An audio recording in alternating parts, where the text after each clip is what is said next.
Sound is super duper important for a number of reasons. Getting on your For You page and getting found by followers.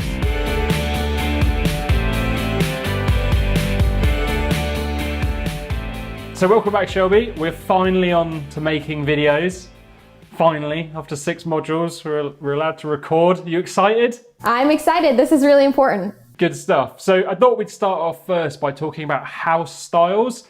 And why do you think it's important for people to have a house style? I think it's really important. I think TikTok can go in many directions. I think followers want to know what to expect with your videos. I think if it's totally random, they might not, you might not build as much of a follower base. You might have just like a lot of For You action, which is 2 very different things. But style is really important because you want to create something that people like and they keep coming back to. So how do you think someone would go about defining their style? Is it something that you plan straight away, or maybe does it come to you? It really depends on the type of creator or, the business that you are, because with me, I didn't really have a plan with my account when I first started. I just was kind of following the trends and trying to decide what worked for me. But some people, if there's something that they really, really like doing or that they like talking about, then they can just kind of plan their style and go from there. But I think it just depends on the type of person you are or brand. So when it comes to making videos, what's your top 3 tips for producing them on your phone? Okay. Using the right sound, making sure the lighting is really good and wearing bright colors, and deciding what the caption's going to be. Okay, so we're going to go on to the sound in a second. When you talk about lighting, now, do you recommend people buy lighting setup, or is this just about going outside and having it nice and bright? Okay, if you're first starting and you don't want to invest in any equipment, just go outside, make sure it's a sunny day or the sun's hitting you in some way and it's nice and bright out. If you're really committed and you want to be a creator, like a professional creator, you can buy little phone stands on Amazon that kind of hold your phone up and make sure that it's steady. And then with lighting goes, I have a ring light, like a circle light, that I also bought from Amazon. It was a little bit expensive, but it's one of my all-time favorite things in the world. It makes every single video look fantastic, and I can film it any time of the day or night. And is that something that clips onto the phone, or is it on a stand? This is my ring light. My phone goes in here, and it kind of just lights up my face from this direction. But currently using it for there we go. Okay. But yeah, that's kind of what I use. And it's important to have one that you really like. I used to have a cheaper one that was a little bit more portable, and then it broke and I was devastated. So I decided to invest in a better one that's a little bit bigger, but it's 10 times better, and I can still bring it places because it has its own carrying case. And what was the third thing you said is your tip? It was lighting, sound, and choosing your caption. So fine. So talk us through a little bit about choosing your caption then. So choose your caption as something that is gonna create a little bit more interest from your followers. For example, some of my videos don't have a specific storyline, but others do. And sometimes I can think of a creative way to turn it into a POV, a point of view video, or I ask my followers a question or something in the comments to get a little bit more engagement. The kit you've mentioned, the comments you mentioned, and at the start you also mentioned the sound. Now, we spoke about this in an earlier interview. What are your tips on sound when making videos for TikTok? Okay, so pay attention to the trends. Make sure that the videos that you make are using one of the sounds that are suggested on the TikTok sound page. And even if you have to turn it down a little bit, just having it in the background and as the sound of your video will help your engagement rates, because people will actually click on that sound and scroll through all the videos that people made with that sound just to kind of see what they're doing. So sound is super duper important for a number of reasons. Getting on your For You page and getting found by followers. Is there any benefit of putting a sound on the video and then just turning the sound all the way down and not having it there? Is that going to tell the algorithm something different? Honestly, I've only seen people that it's happened positively to. So I definitely think that having a sound, even if you turn it all the way down, is going to do well for your video. So let's talk a little bit about filters now. There's tons of stuff you can do on the app. How do you think people should use them? Is there anything they definitely shouldn't do? And is there tips for getting them right? I mean, everybody's different, you know? So I don't really like when my filter is totally obvious. So I actually turn the filter gauge down. That's when you open the app and you swipe a filter on your page or on your video, and then there's a little circle button that you can turn it up or turn it down. I actually like to turn it down so it's not as noticeable, but it can still give that little bit of a filter look to my video. Other people really like turning them all the way up.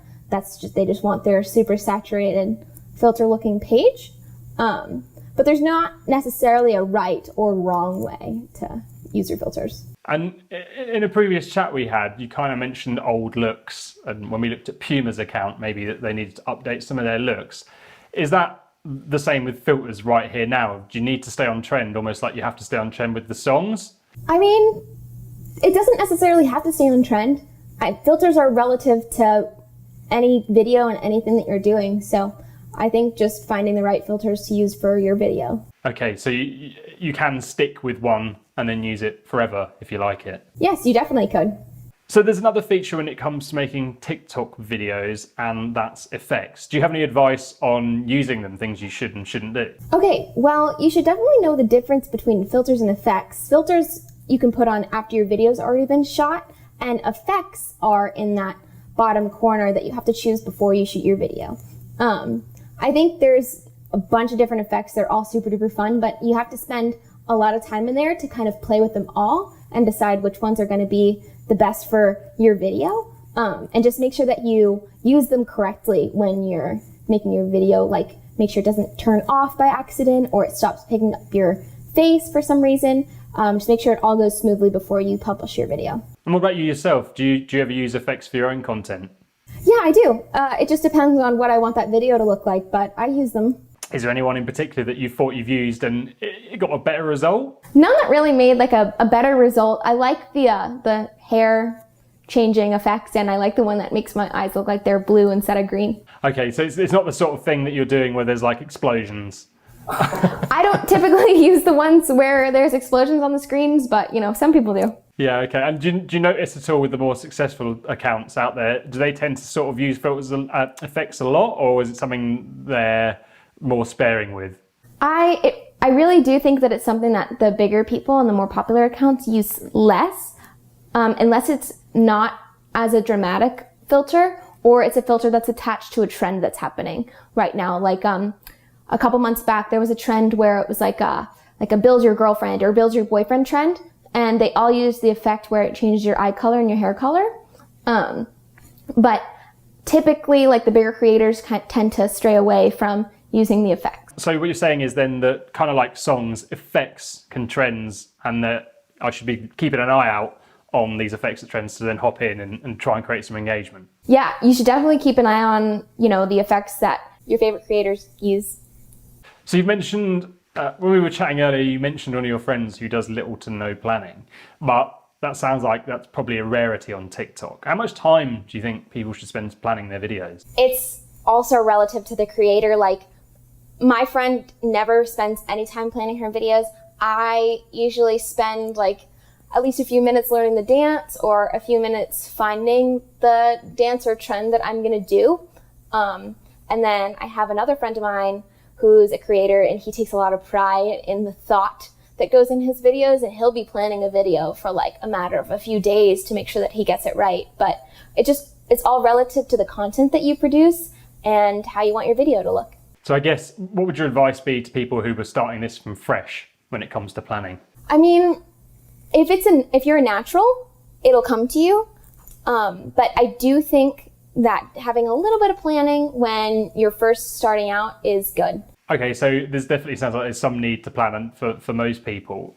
Do you follow a particular workflow? So is there a system you have where it's kind of like research, plan, shoot, or is it more open than that? So what I do is when I'm scrolling on the For You page, just for my own self and looking through videos that I should do, I actually like them to remind me to go back and look at them. So then on my Me page, I can actually click the hearts and go through the videos that I hearted.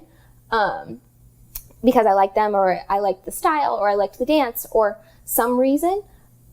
Occasionally, like if I have like a lot of time and I'm just scrolling, there'll be like 10 new videos on my liked page, and other times I have like, when I have like an hour to film a TikTok, I'll kind of like scroll through and see which sound I hear the most and do that sound. As a final question, is it ever okay for a man in his 30s to use the filter of the bunny ears and the bunny nose and shoot a selfie, or is that something, I'm just asking for a friend, is that something you should stay away from? I think it's okay, I really think it's okay. No matter what age you are, if you're fun and quirky and you want to use that bunny filter, you go ahead and use that bunny filter. I'll tell my friend. Okay. Thanks a lot, Shelby, and we'll be speaking to you very soon in the next module. Thank you.